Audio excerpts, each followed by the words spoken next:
Deputy commissioner शहीद बेनज़ीराबाद आमिर हुसैन पेनूर की ज़ेर सदारत दरियाए सिंध में इम्कानी सैलाब के पेश नज़र और बारिशों के पानी की निकासी के सिलसिले में एक इजलास आज इनके दफ्तर में मुनक़िद हुआ। इजलास से खिताब करते हुए डिप्टी कमिश्नर आमिर हुसैन पेनूर ने कहा कि मानसून की शदीद बारिशों और दरियाए सिंध में इम्कानी सैलाब के पेश नज़र ज़िला में अवाम की जानो माल की हिफाजत के लिए हर मुमकिन इक़दामात किए जा रहे हैं। उन्होंने मज़ीद कहा कि इम्कानी सैलाब के पेश नज़र दरियाए सिंध के हिफाजती पुश्तों की मजबूती, कच्चे के रिहायशियों की पक्के पर मुंतकिली और रिलीफ कैंपें कायम करने के लिए रेवेन्यू,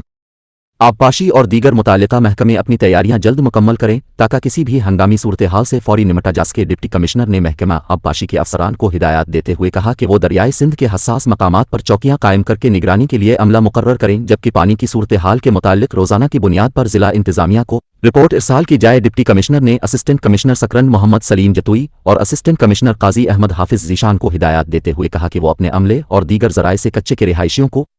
दरियाए सिंध में छोटे और दरमियाने सैलाब के पेश नज़र जानी और माली नुकसान से बचाव के लिए पक्के पर मुंतकिल होने के लिए आगाही दें। डिप्टी कमिश्नर ने महकमा LBOD के अफसरान को सख्ती से हिदायत देते हुए कहा कि सैम नालों में पानी के दबाव को नज़र में रखते हुए मशीनरी बढ़ाने के साथ साथ सैम नालों के भाव में आने वाली रुकावटों को फौरी तौर पर ख़त्म किया जाए और अमले के जरिए सैम नालों की निगरानी बढ़ाई जाए। किसी भी शख्स की जानिब से सैम नालों को किट लगाने की सूरत में इस शख्स के खिलाफ फौरी कानूनी कार्रवाई की जाए। इस मौका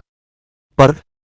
एक्सियन आबपाशी दाद डिवीजन खालिद बलोच ने इजलास को आगाही देते हुए बताया कि दरियाए सिंध में इस वक्त जिला की हदूद से तकरीबन 2,50,000 क्यूसिक पानी गुजर रहा है, जबकि कुछ रोज के अंदर 3.5 लाख क्यूसिक तक पानी गुजरने का इम्कान है, जो कि अभी तक खतरे की बात नहीं है। इजलास में LBOD के अफसरान की जानिब से जमाल शाह, जाम साहिब, यूसुफ डाहरी, दौड़, बछेरी, बांधी समेत जिला के दीगर इलाकों से बारिशों के पानी की निकासी के लिए समम नालों के भाव, मौजूदा मशीनरी और दीगर किए इक़दामात के मुताल्लिक आगाही दी गई।